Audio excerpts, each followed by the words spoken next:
Processes and tools dominate today's Agile discussions, but we are devoted to the individuals and interactions that make it work.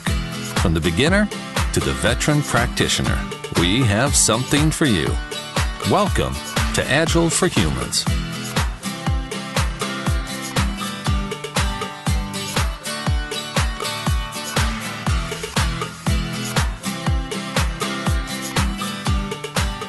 So before we get started today, there's a few questions that I get asked quite a bit that I wanted to address, one of them during the show. So the question is, how do I start my own podcast? And I find that this is a question that people hesitate to ask me, and I want you to know it's a question that I welcome and that I get probably once or twice every couple weeks. I want more Agile podcasts out there, and so this episode is actually dedicated to how to get your podcast out into the world, how to get your Agile content out and available. So I've brought on a good friend of mine, Chris Spangle. He's going to walk us through the steps to building a podcasting empire like he's done with his podcast efforts. He's also the social media director for a nationally syndicated radio show. So he knows the ins and outs of both the promotional side and the creation side. It's a really fun conversation. I hope you enjoy it. The second question that I get, and it's one that I've been very hesitant to answer and really have not done a lot of discussion on the show about, is how can we support you and the show? And I'm honored and I'm humbled and just love the fact that you're asking that question.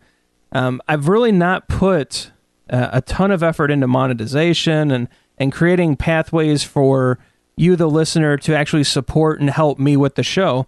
And I thought, why don't we go ahead and talk about that? And so first and foremost, I want you to understand that Agile for Humans will always be a free podcast. So it will never be behind any kind of paywall. You're not going to have to pay to listen to it. This is a community thing. It's a community effort, and I'm very proud to put this content out into the community for all of you to listen to. So with that said, there are ways you can help the show. So first of all, sharing the show. The numbers go up every month. I talk about that at the end of a lot of shows. And that means that you're sharing the show with friends, family, colleagues, and coworkers. Sharing gets the word out about the show. It helps the numbers go up, and it just helps us in so many different ways. And I appreciate every time you share the show. If you can continue to do that, it's a great way to help me and to support the program. Rate us on iTunes and leave an honest review.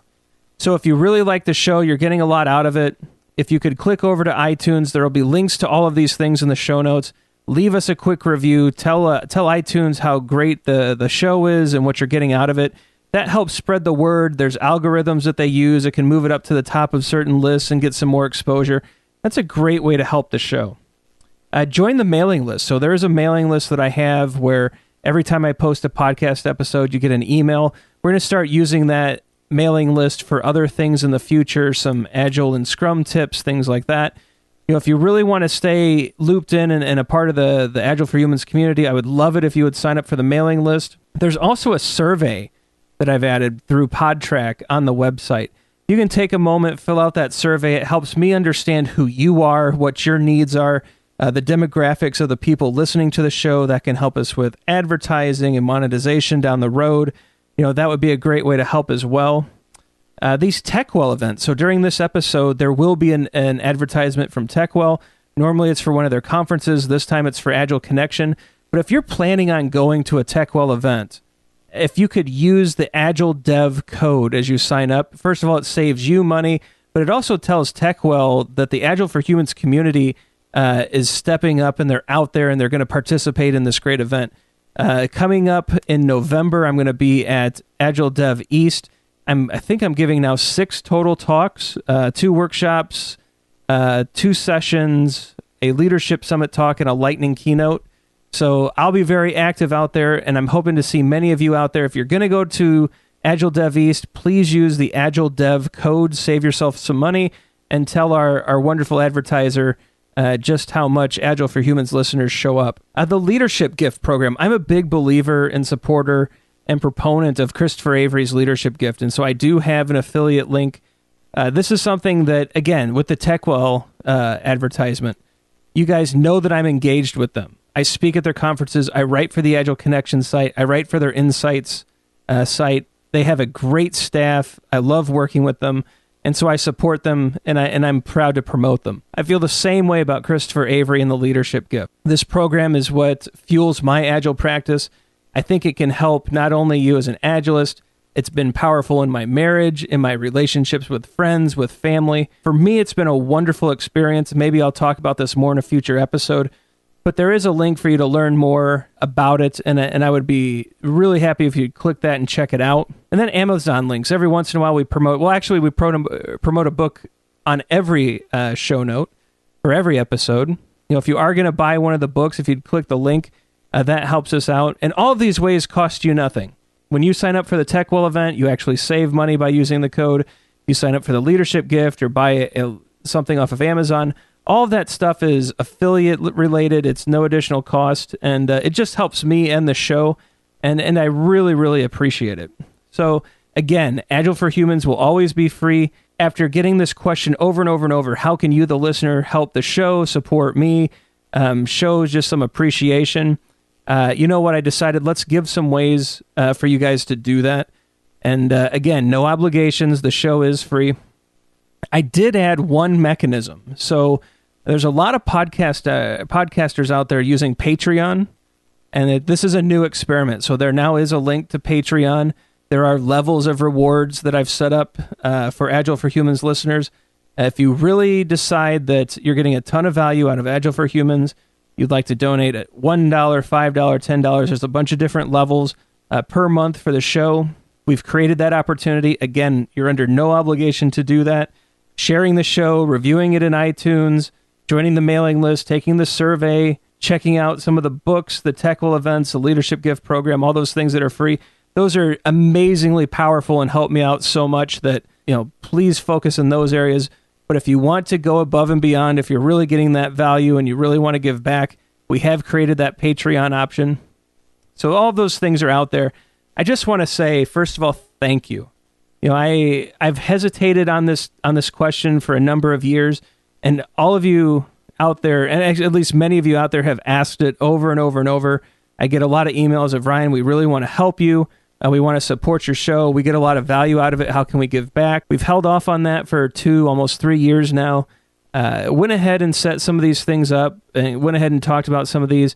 Again, you're under no obligation. It feels weird for me to even make this available, but since it was asked for multiple times, along with how to create a podcast, I thought I'd go ahead and address those. But I think that's enough of this stuff. I really wanted to get to the show.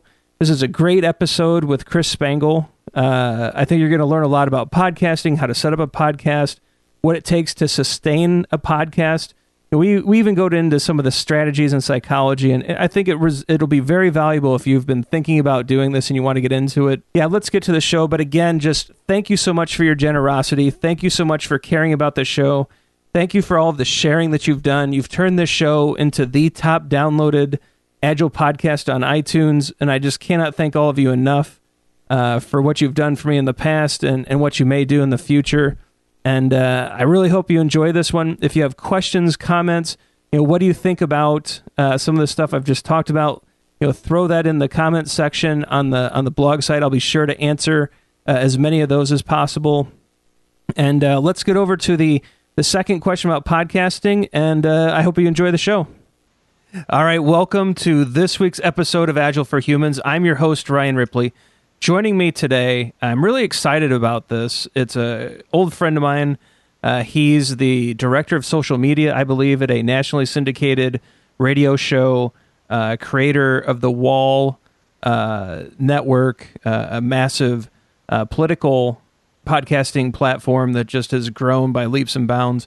And he's my podcasting mentor. And of course, I'm talking about Mr. Chris Spangle. Chris, how are you, sir? Hi, Ryan. How are you doing? I'm excellent.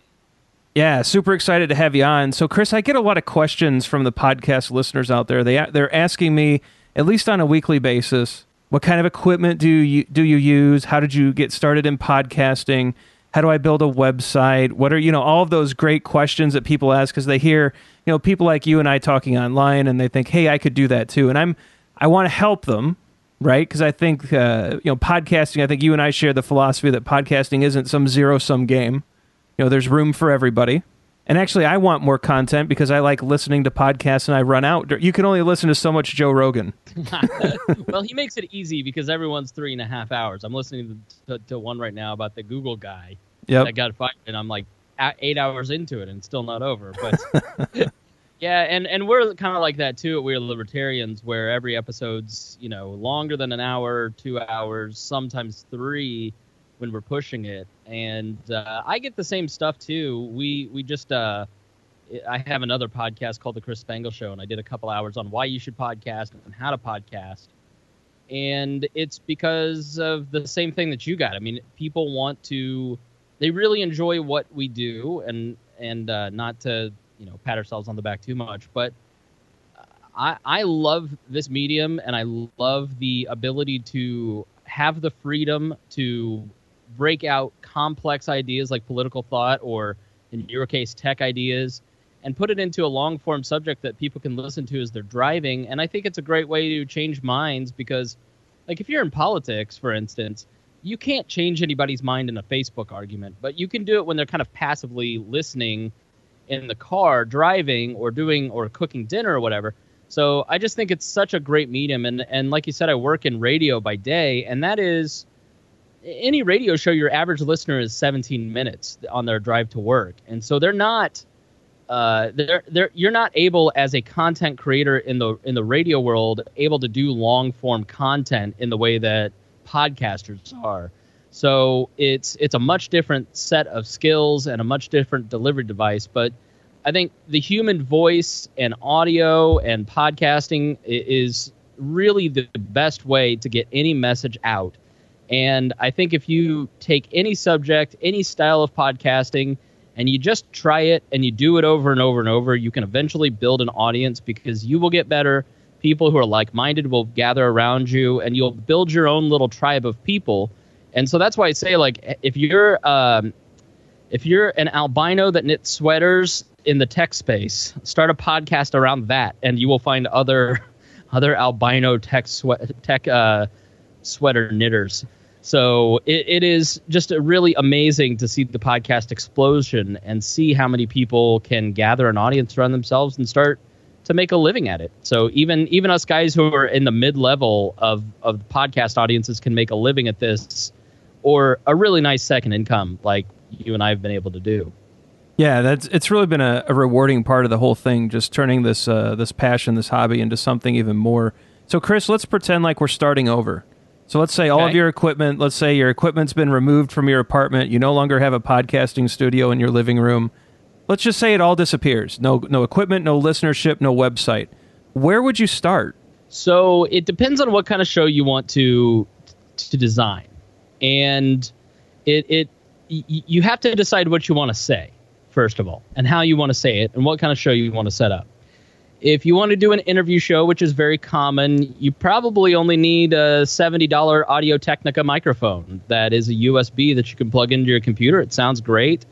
I think you might have used it in the past, Ryan. It is a really nice little mic that a lot of people use and get a lot out of.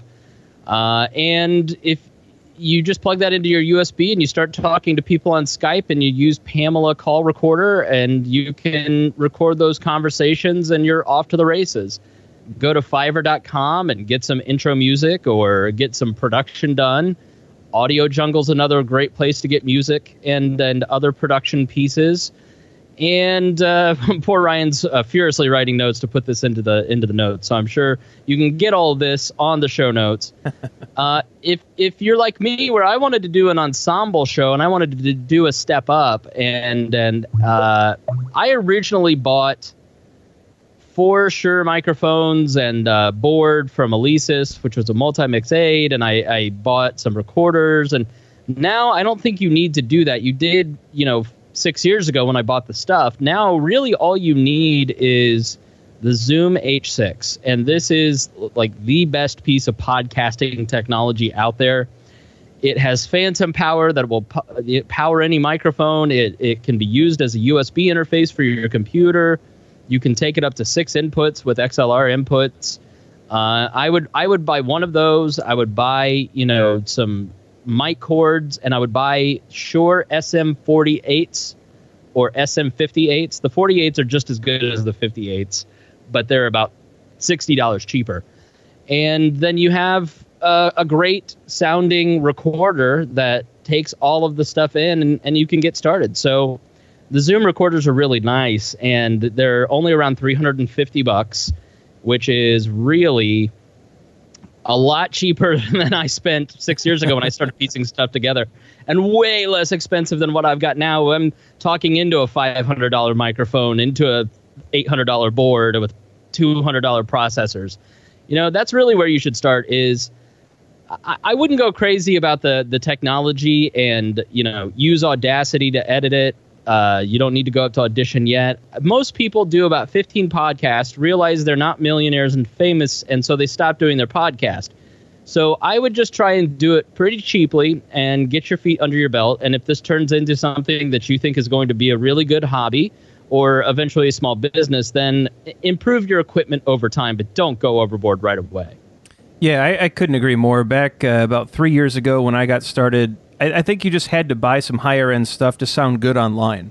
Because right. There's nothing worse than getting poor audio quality and trying to listen to that for an hour. I give up. Like, even if the content was great, if my ears are bleeding, I'm typically done with the show. But, you know, interestingly enough, listeners, if you remember episode 77, which was Agile Africa 2017, and episode 78, which just went out on October 16th, which is the Agile Coaching Summit. Both of those episodes I actually recorded on an iPhone 7 Plus using the provided recorder app, you know, on the iPhone.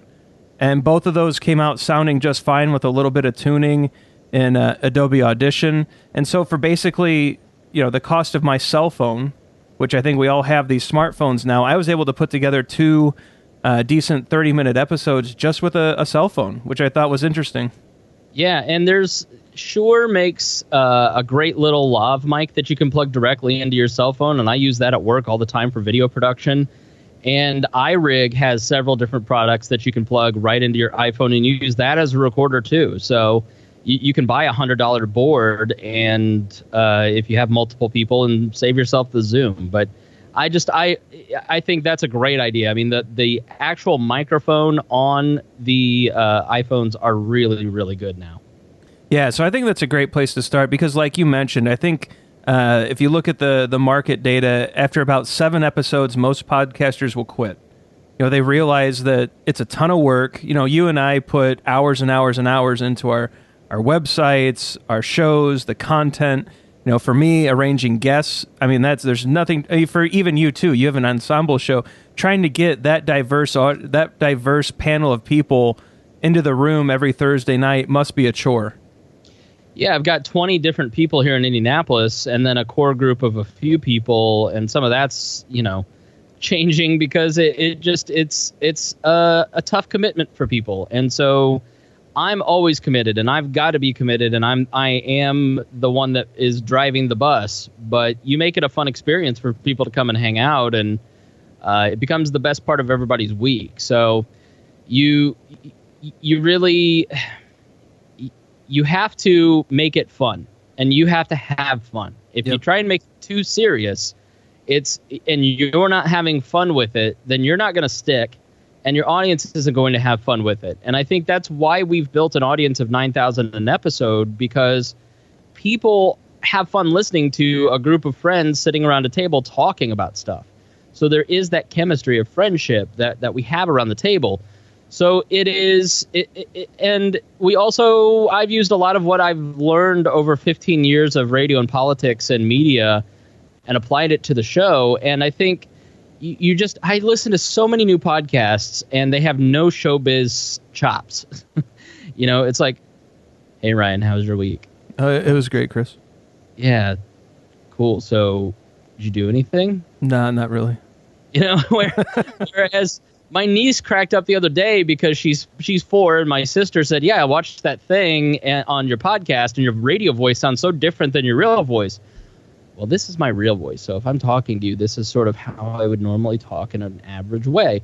But when I talk in the radio, I speak with volume and push from the diaphragm and talk with speed. So that way you as the listener are more accustomed to hearing what I sound like. And when I did that, my niece just lost it because she thought it was so funny that I just like my voice changed. And so there's just some of those techniques that I think you need to study too if you're going to do it right, because it's scary. There's a ton of different things, but really what it comes down to is having fun, doing a show that interests you, and I on a subject that you're interested in. I think I love doing this because I learned so much about libertarianism and politics. You do what you do because you learn so much about the craft that you've dedicated yourself towards.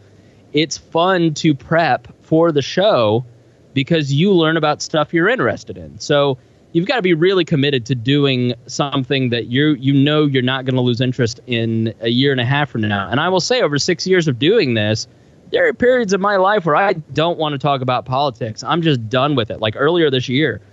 And so we kind of mold the content around culture and other stuff that we're a little bit interested in. And in some shows, we sucked it up because that's what the audience does want. So you really have to make sure that you're into it, that you're having fun, your friends are having fun if they're involved, and therefore your audience will have fun.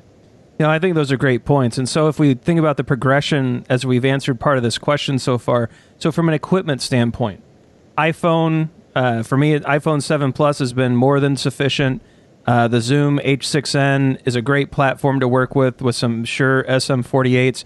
I'll go ahead on the website and put together a few different, a low, medium, and high-level package kind of ideas for people to check out, and maybe some links back to Amazon for them to take a look, just so that you can kind of see the different, you can get, and you can burn your credit card up pretty fast buying audio equipment, but we'll put together a few ideas. Now, then you moved on to picking out, your topic. And so I think it's important, like right now, the way I'm talking, I get a little amped up about this. You can hear the excitement. You can hear kind of the interest. My normal voice is back like this, like Chris was saying. So something that you're passionate about, something that it will carry through to the audience, but also something that has longevity too, right? So like you're saying, politics there's always, especially now, there's always something going on each and every day for you to talk about. In my space, which is Agile software development, there's always something going on, some new advancement, some new twist or nuance to discuss, and we keep it fresh and interesting. But I think that's important too, that you're passionate about your topic, that it's not some audience or money play. It's you wake up happy that you're going to meet with your friends and talk about this thing this day. Well, I think if you want to be successful, you've got to pick a space, and you pick a niche space, and then you look at the existing media in that space, and then you see, all right, how can I do this differently? And for like the libertarian movement, there were a lot of interview shows, and some of them are very good. There were a lot of people doing the foundations of libertarian philosophy, but there were monologue type shows. There wasn't anyone doing a roundtable like Meet the Press with different strains of libertarian thought, and there also wasn't a funny show. So so really what I tried to do was build a show that was kind of like a cross between Meet the Press and Howard Stern, with rotating characters that you invest in. And if I've made any mistake, it's probably investing too much in the characters and not enough in the Meet the Press stuff, which we're now kind of floating back towards, and more of the news. And over the 6 years of the show, I'm amazed at how many people go back and download all 236 episodes and hearing our analysis of things that happened in 2013, like when Ryan was on a lot, or going back and listening to the podcast that Ryan and I did together about breaking down news called The Show Report, which is in the We Are Libertarians podcast feed. People go back and listen to that, and they still comment on it years later. Right. And it's very interesting to me to see that people do that, because it's timely to that time, but the principles are what they're really after. They're really after, because a lot in politics doesn't change. But what I do a lot now is something called newsjacking, where I make sure that I am titling the content and crafting that week's show about the conversation that is going on people's Facebook feeds.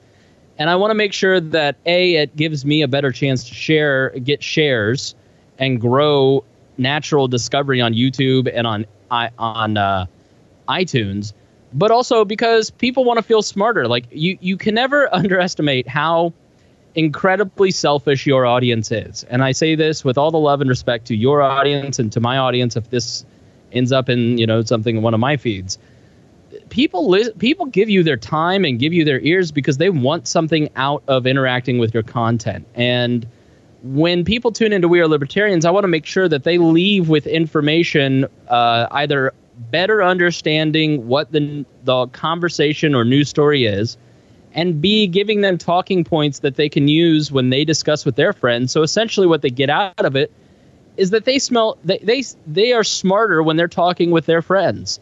And that is what I'm trying to give them, and give it to them in a novel, interesting way that nobody else was doing. And I think that's why we've been successful, are those two principles. Making sure that you give your community something of value and giving it to them in a way that nobody else is doing.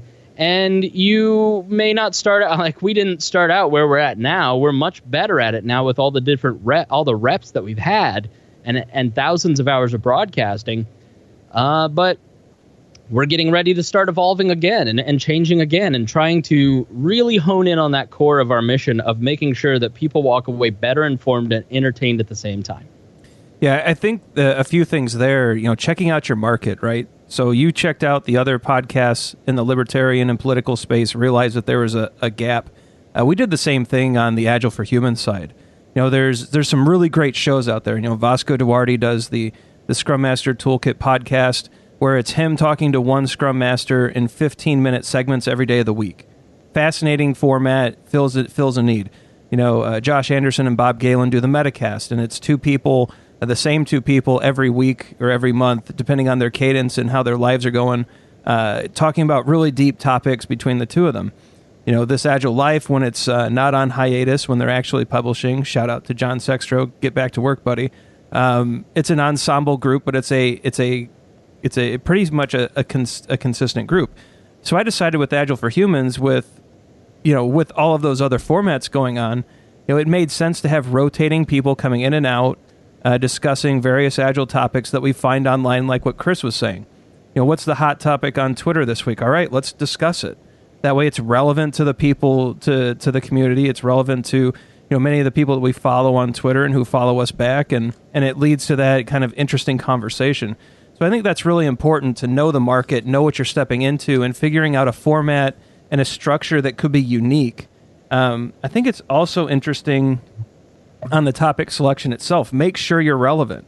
The fact that our old show from 2013 still gets listened to and commented on, there was something more than just talking about a news story. We were able to pull forward principles about dissecting the news. Or on Agile for Humans, we're able to talk about how do we maintain agility or follow the Agile Manifesto and bring those principles and values forward, regardless of topic. So it's an interesting kind of take there as well, Chris. I appreciate that. Yeah, absolutely. I mean, it's just people want something of value, and you want to make sure that you give it to them. Yeah, and that's first and foremost. There's been shows where it stayed in the can because it just wasn't worth going out, and and others where, and it's hard to kill your darlings. It's hard when you're editing your writing. It's hard when you're editing your podcast, and when you actually have to leave one on the recorder because it just wasn't good enough. I mean, that's painful. I'm sure you've had that experience too.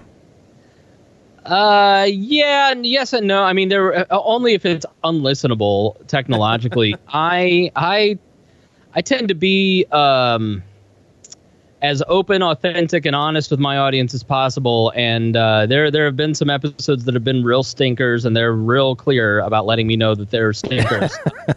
I mean, and that's just what it is. I mean, but I think that openness and authenticity and that honesty and that conversation that you have with your core audience breeds more core audience, and you build a community. And I know in the tech space it's such a phrase, but it really is what it is. I mean, our two Facebook groups, one for private donors and one for just the general public, that those 1,300 people have a great time conversing with each other, and I learn a lot from all those different people, much more than I learned from our Facebook page of 87,000 people who really it's just kind of a public mess.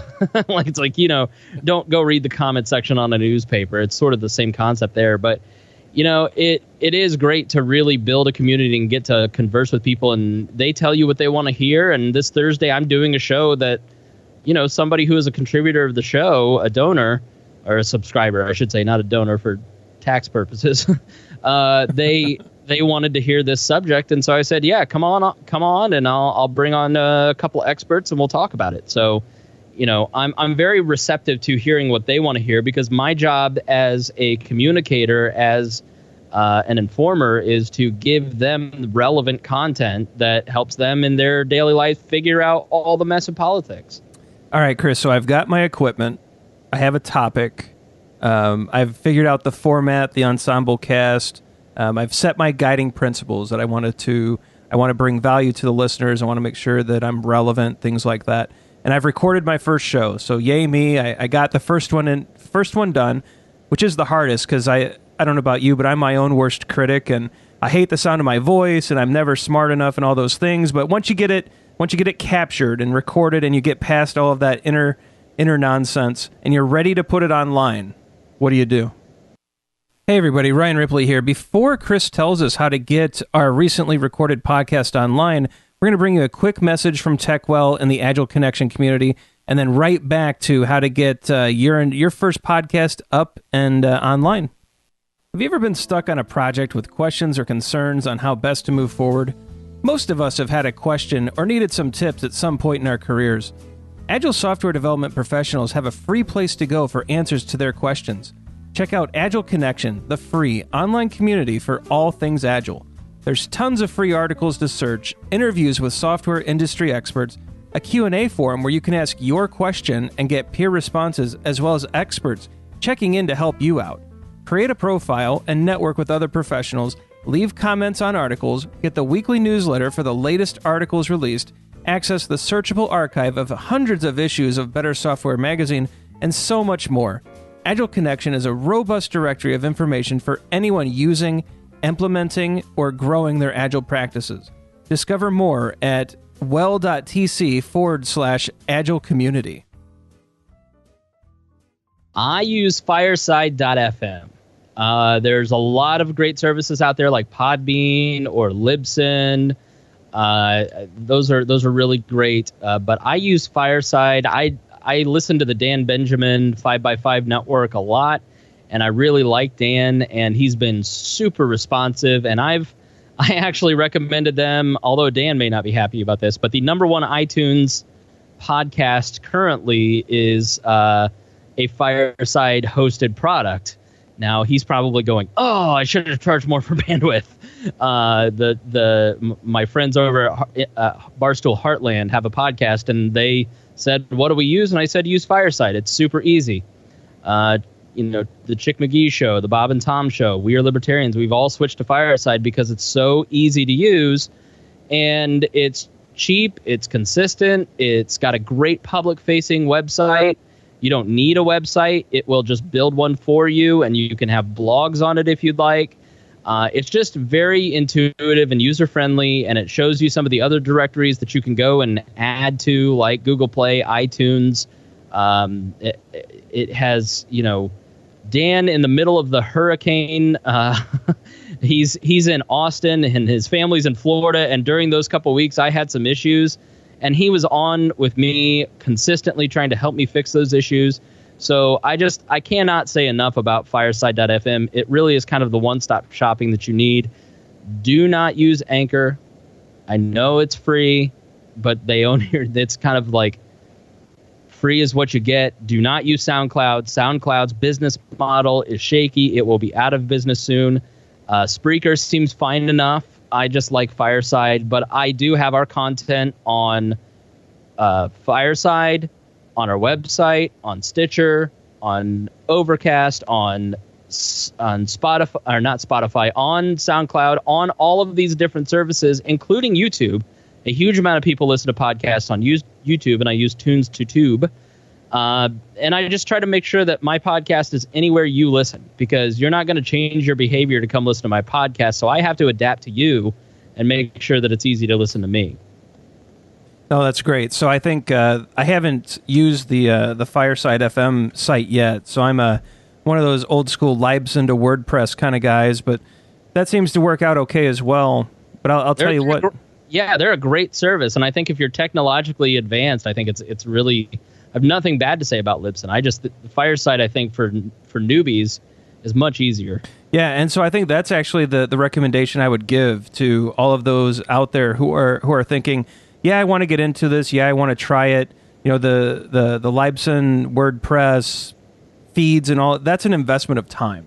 Like, you're going to spend some time really unraveling that. Once it's set up, it's super nice. But I think Fireside.fm, it's been a great service for you. You've talked about it a lot on a number of your shows.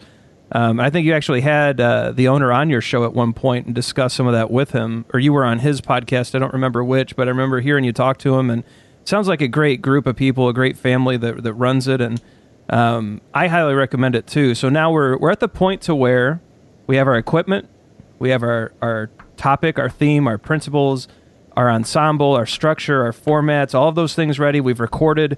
We get it loaded up to Fireside FM. We've used that to build out our site. So, Chris, how do we get people to listen to it? It's a war of attrition. and this is the part that people don't want to hear. It took me probably 4 years before I started promoting the fact that I had a podcast. And a lot of therapy helped me get over myself. And now everybody knows I have a podcast because I use my social media to promote it. I'm always trying to find ways to get people to go back to what we do. Everybody's aware of it. Video has been a huge part of that. I think you have to do a couple things. You have to make sure you're discoverable, and you have to make sure that you take advantage of people's search habits. And in your iTunes description, if you look up We Are Libertarians, it's, news and commentary from a libertarian perspective. So the title in iTunes is We Are Libertarians - news and commentary from a libertarian perspective. Or, and libertarianism may be worked in there too. So when people go to search libertarian or libertarianism or news, we're in there. We're not in the top 100 or 200 of podcasts, so we're not going to be found in the directory. The other discovery tool that I use is YouTube. It's the world's second largest search engine, and people go and search topics like the Las Vegas shooter, and we are in that feed. We're in that stream, and we get a lot of new people coming in that way. We use Facebook advertising. We have a big page that we just had a video that's got 500,000 video views. It's not a piece of our content, sadly, but it's something that went really viral and was a really good piece of content that spoke to a lot of people, and it got us a lot of likes on our Facebook page. Viral content on our Facebook page helps bring people into an awareness of who we are. So you just have to kind of the second is you just keep grinding it out. You just keep doing it until you become an expert in your industry. Enough people start to find your content, and if it's good, they'll start talking about you, and they'll tell their friends. And once I got to a certain level, I found 3 other friends that kind of were at the same level, same commitment as I had, same good quality, and we swapped out promos. And so, the 3 other libertarian podcasts that I promote, I drive listeners to them and vice versa. And now when people write the top libertarian podcasts, all 4 of us end up in those lists because we work together to kind of help build a collective audience. So you just have to grind it out, and people eventually figure out who you are. I mean, that first year, we only had 72 listeners in our first 8 months of listenership. We only had 500 after the second. It wasn't until 2016, our 4th or 5th year, where after the 2016 election, we've been growing 1,000 a month since then. So we just became relevant, and people saw that we had a huge backlog of content and had a big presence because we've been around so long. And so they just trust us, and they give us a shot, and they like what they hear, and they stick around. So it is just doing it over and over and over and over until you get good at it, and long enough that you become an industry expert. So, but you can help yourself with some of those little SEO tricks. Yeah, so there definitely are ways to promote, to get higher rankings in Google and YouTube and all of those search engines. But I think, you've hit the nail on the head. It's the grind. Agile for Humans has been around 3 years now. It's just in this third year that we've seen a massive kind of upswing in the number of downloads and listens. And for those first 2 years, we always had fun. To kind of circle back to your previous point, it's just fun getting on a Skype call with Don Gray and Woody Zuhl and Zach Bonacker and all the guys and gals that come on the show. When Esther Derby pops in, or when we get the chance to talk to Johanna Rothman, or any Ellen Gottesdien, or all these great people, it's just fun. And so I never saw it as, oh, bummer, only 50 people downloaded this episode. That was a great conversation. I learned a lot from it, and I got to spend time with my friends. And that kind of gets you through those first couple of years where you're not getting as much exposure as you think you ought to get or that you would like to get. But once you get through that and you start into that year 3, 4, 5, I think you really see, as long as the content's good, a lot of things have to be in place, but I think you see that pickup that kind of like what you're describing. Yeah, and you've seen this as you were around and the right people heard what you were doing. You got invited to go speak at conferences, and as you go speak at conferences, all that does is just promote you more and more into the industry, and that helps grow. All of this is about social proof. Okay, I think the best thing that anybody can do is read books on evolutionary psychology and understand that we're basically animals. And I am a Christian, and I do believe in Jesus, but at the same time, we are animals with certain prehistoric settings. And, we have to mimic, if we're trying to get audience, we have to mimic the things that make us, quote unquote, attractive. There's a great book called Jeffrey Miller wrote it, Jeffrey with a G. I forget what it is, but he's written a couple really good books. One was about attraction, and it's one of the concepts is social proof. And I think it was an influence with Robert Cialdini too. You basically build influence by having other people talk about you. And if you can get as many people talking about you to show that you are someone that is high in rank, in societal rank, or within your group, you'll build more authority, and that more of that authority gives you more eyeballs, essentially. And I think that's what you've done. Every time you step on a stage and somebody else is saying, this guy is an expert, listen to him, they go, oh, he's an expert, I should listen to him.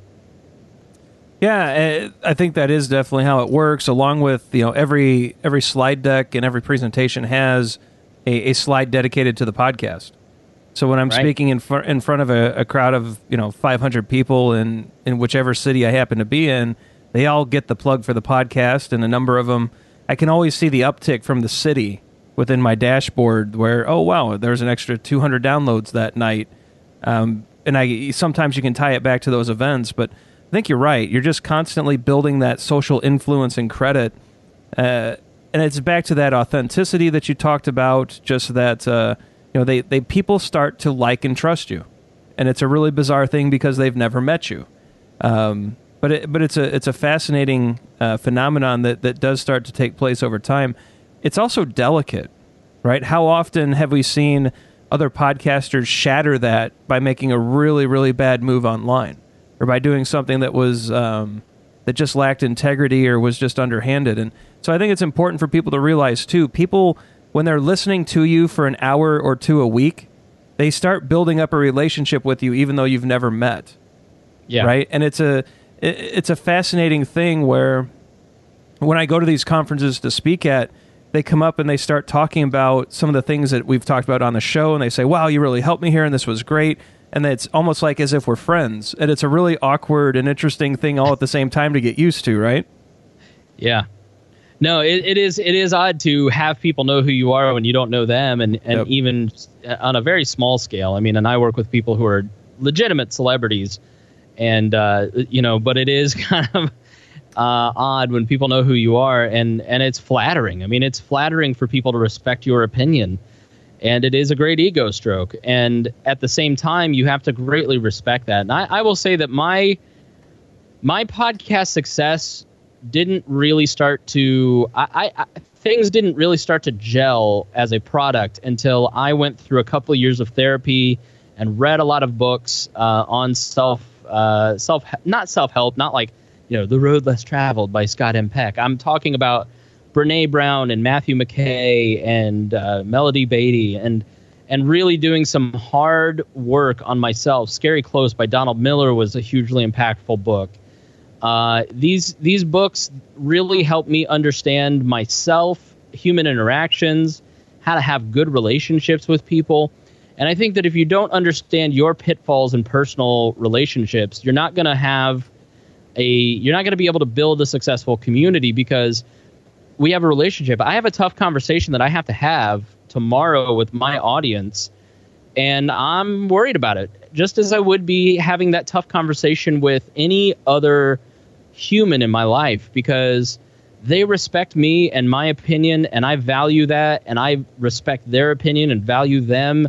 And even more so since they started giving us money through Patreon, because then it becomes an even more personal thing that they're investing in me, and I don't want to let them down. I mean, and I really, I'm not always a great person, just like anybody else. I'm a complex human being, but I do my best to try and treat other people with respect, and that extends to my podcast audience. You have to just work on yourself and really understand your pitfalls and your strengths as a human being in terms of interacting with others before you can really build a good community. Yeah, I couldn't agree more. I think even from my own profession, which is Agile coaching, what I found was that to become a better coach, I really had to work on myself first. And I think that that's really helped with the building of the Agile for Humans community, because it's, like you said, you're building a community of people, and they like, know, and trust you, and that's something that you really have to work on, protect, and grow. And if you don't have your personal principles in place, you don't have your sense of integrity in place, it just becomes very difficult for that to flourish. So I think it's great that you brought that out too. So at this point in the journey, we got our equipment. We know what we want to say. We know who we want to say it to. We know who we want to say it with. We've recorded. We're online with Fireside.fm. We're promoting on Twitter. We're speaking at conferences. We're telling everyone we know we have a podcast, and we're online. So I think we've hit that end of the journey. What are some of the things that you learned after putting yourself out there as a public person that you think people ought to know? Besides, don't read the comments. I do read the comments, but you do eventually kind of. I can only be called so fat so many times before I just stop caring. You know what I mean? Like, it's such an easy thing, and I have learned to really rely on my friends for counsel, because I want to go at people and I want to be petty and go full Donald Trump on people, and I just have to have friends like my buddy Harry Price or Ryan and say, don't do that. That's not a good idea. So, you will get negative comments, and what you really have to understand is that you're not for everybody, and what you produce and put into the world is not for everybody, and it is for some people, and those are your people. And I think Brene Brown and a lot of her books and work have been extremely helpful in me understanding that, because creativity at its core is vulnerability, and I don't think that you can be a great creator of anything unless you really can be comfortable with vulnerability and putting yourself out there in a major way, and understanding that some people aren't going to like what you do, and you can't take that personally. I think that's been hugely important, and for every one comment, there's 100 people who love what you do and will make those great comments and reward you with the gift of friendship. And I have been blessed to become friends with so many different people because of my work, and it's been such a great honor, and it's worth it. And if I had never taken the chance, my life would be immeasurably worse had I not been courageous and started to put this out in the world. I mean, it was very daunting in the beginning to say, I am a political commentator. I am an expert in politics. Listen to me. And I still don't feel that way, and I don't think that I ever will. And I think there's something called the Imposter Syndrome that is very real for anyone who creates content or anyone who is trying to be successful. You will always feel like an imposter, like somebody's going to figure out what a fraud I am and will say, you don't know what you're talking about. And then everyone will figure out what a fraud you are and stop listening to you. Hasn't happened to me yet, and I'm sure that maybe it will, maybe it won't. And at the end of the day, I just try to say, listen, I'm just trying to figure this stuff out. I'm not like Rush Limbaugh. I know every answer. But things will evolve. Things will change. You have to be okay with change, and you have to be okay that sometimes things aren't going to work out the way that you wanted. You're going to make mistakes. I tried to program the show a little bit differently this year and a little more personally in the absence of a political cycle. And I think that was a mistake. I think that we got a little too into the weeds in people's personal life, and it not only hurt us, but it also hurt our listenership. And I have to just say, like, I made a mistake, and that was a mistake that I don't want to make again. And so you have to just kind of understand that it will evolve over time, and you can only do that if you're willing to change. So again, back to a lot of personal stuff. Second, I would say, don't be afraid to promote yourself. Don't be afraid to promote your product. Maybe not yourself, but your product. I give so much of my heart and soul to We Are Libertarians, and I love what I do, and I love the people that I do it with, and I love the audience that we've built, and I want more people to get in on this awesome thing that I'm creating. And if I'm too shy to tell people about the awesome thing that is happening in this little community, then they're going to miss out on the great opportunity of it being involved in it. And why would I want to rob them of the great fun that all of us are having? And so I have really pushed it the last year and saying, hey, this is awesome. You guys want to come check it out. And the people that check it out, 25%, 50% like it, maybe. I mean, so... And that's that, but that's great. I mean, it's awesome. And don't be afraid to ask for money. And it took me 5 years to get to this point, and I just couldn't afford to run it. It was costing $100 a month, and I was just like, this is getting too expensive. I need to offset the cost. I'll ask people for donations. We got about $100, $200 a month in donations.